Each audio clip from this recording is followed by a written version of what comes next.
Assalamualaikum warahmatullahi wabarakatuh. Selamat berjumpa kembali anak-anak. Semoga kita semua selalu berada dalam lindungan Allah Subhanahu wa taala. Anak-anakku, pada kesempatan kali ini seperti biasa Ibu akan menyampaikan materi matematika. Namun sebelum ke materi, Ibu akan menyampaikan terlebih dahulu kompetensi dasar yang mesti kalian capai. Yang pertama, mengenal dan menganalisis berbagai situasi terkait aritmetika sosial, yaitu penjualan, pembelian, potongan, keuntungan, kerugian, bunga tunggal, persentase, bruto, neto, tara. Yang kedua, menyelesaikan masalah yang berkaitan dengan aritmetika sosial, penjualan, pembelian, potongan, keuntungan, kerugian, bunga tunggal, persentase, bruto, neto, tara. Nah, itu ya kompetensi dasar yang mesti kita capai. Adapun materi yang mesti kita pelajari untuk mencapai kompetensi tersebut adalah pokok bahasan aritmetika sosial. Sub-pokok bahasannya yang pertama memahami keuntungan dan kerugian, yang kedua menentukan bunga tunggal, dan yang ketiga adalah bruto, neto, dan tara. Untuk kali ini Ibu akan menyampaikan aritmetika sosial yang bagian pertama, yaitu memahami keuntungan dan kerugian. Untuk lebih memahaminya, silakan kalian simak materi yang akan Ibu sampaikan. Dalam kehidupan sehari-hari, kalian tentu tidak lepas dari kegiatan jual beli, baik sebagai penjual maupun pembeli. Sebagai seorang penjual, tentu menginginkan untung sebanyak-banyaknya. Sedangkan sebagai seorang pembeli, tentu kita ingin membeli dengan harga semurah-murahnya. Dalam materi keuntungan dan kerugian ini lebih dipandang dari sudut pandang penjual, bukan sebagai pembeli. Nah, sehingga kata untung yang dimaksud adalah keuntungan bagi penjual. Begitupun kata rugi adalah kerugian bagi penjual. Nah, kapankah seorang penjual dikatakan mengalami keuntungan?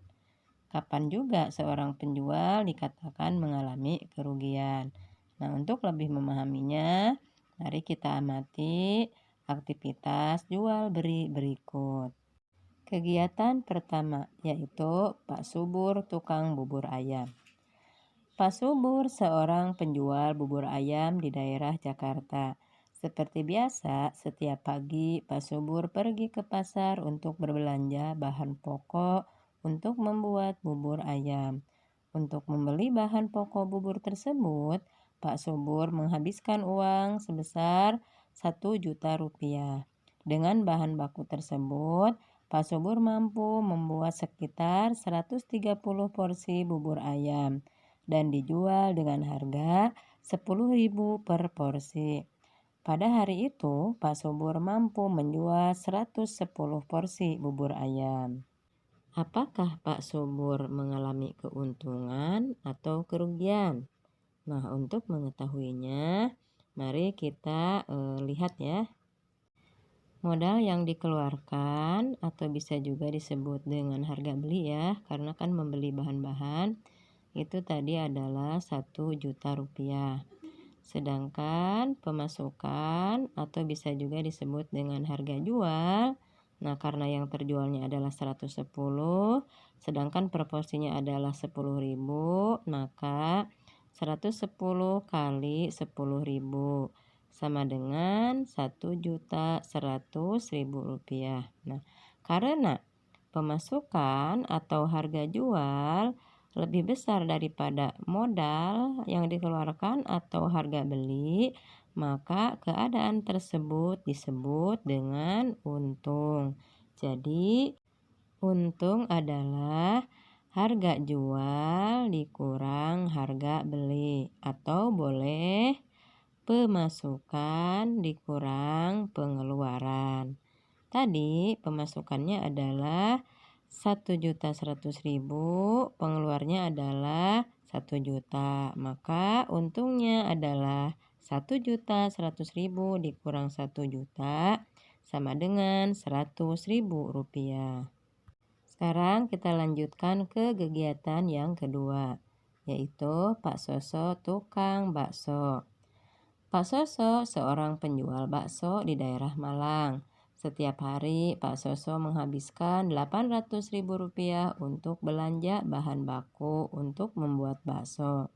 Dengan bahan baku tersebut, Pak Soso mampu membuat rata-rata 120 porsi dengan harga Rp8.000 per porsi. Pada hari itu terjadi hujan di tempat Pak Soso biasa berjualan, sehingga bakso yang laku terjual hanya 90 porsi. Apakah Pak Soso mengalami keuntungan atau kerugian? Mari kita lihat penyelesaiannya. Modal yang dikeluarkan atau harga beli sama dengan Rp800.000. Pemasukan atau harga jual. Nah, karena tadi yang dijualnya adalah 90 porsi, per porsinya adalah 8.000, maka 90 kali 8.000 sama dengan 720.000. Nah, karena pemasukan atau harga jual lebih kecil daripada modal yang dikeluarkan atau harga beli, maka keadaan tersebut disebut dengan rugi. Jadi, rugi sama dengan harga beli dikurang harga jual, atau pengeluaran dikurang pemasukan. Pengeluarannya adalah 800.000, pemasukannya adalah 720.000. Jadi 800.000 dikurang 720.000. Jadi ruginya adalah Rp80.000. Kita lanjut ke kegiatan yang ketiga. Pak Sarto tukang sate. Pak Sarto seorang penjual sate di daerah Madura. Setiap hari Pak Sarto menghabiskan Rp700.000 untuk berbelanja bahan baku untuk membuat sate. Dengan bahan baku tersebut, Pak Sarto mampu membuat rata-rata 100 porsi dengan harga Rp10.000 per porsi.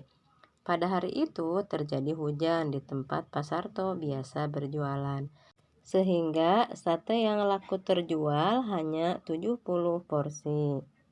Apakah Pak Sarto mengalami keuntungan atau kerugian?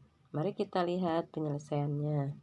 Modal yang dikeluarkan atau harga beli sama dengan 700.000. Pemasukan atau harga jual, nah karena yang terjual hanya 70 porsi, per porsinya adalah 10.000, maka 70 dikali 10.000 sama dengan 700.000. Nah, karena pemasukan atau harga jual sama dengan pengeluaran atau harga beli, maka keadaan tersebut disebut dengan impas. Impas adalah tidak mendapatkan untung ataupun rugi. Nah, itulah 3 kegiatan yang menunjukkan 3 keadaan. Pada kegiatan 1 menunjukkan keadaan untung, di mana harga jual lebih besar daripada harga beli. Maka rumus untuk memperoleh untung adalah harga jual dikurang harga beli. Pada kegiatan yang kedua menunjukkan keadaan rugi, di mana harga jual lebih kecil daripada harga beli. Maka untuk memperoleh rugi, rumusnya adalah harga beli dikurang harga jual. Pada kegiatan yang ketiga adalah menunjukkan keadaan impas, di mana harga jual sama dengan harga beli. Artinya tidak mendapatkan untung ataupun rugi, atau disebut juga dengan balik modal. Nah, itu ya. Nah, bagaimana anak-anak? Apakah kalian sudah memahaminya mengenai untung, rugi, dan impas? Ya, mudah-mudahan ya kalian dapat memahaminya. Nah, nanti untuk dapat lebih memahami lagi, Ibu akan memberikan contoh-contoh soal latihan untuk coba kalian kerjakan di rumah. Nah, sekarang Ibu akan melanjutkan lagi ke persentase keuntungan dan persentase kerugian. Tetapi di bagian yang berikutnya ya. Untuk di bagian ini Ibu cukupkan dulu sampai di sini. Wassalamualaikum warahmatullahi wabarakatuh.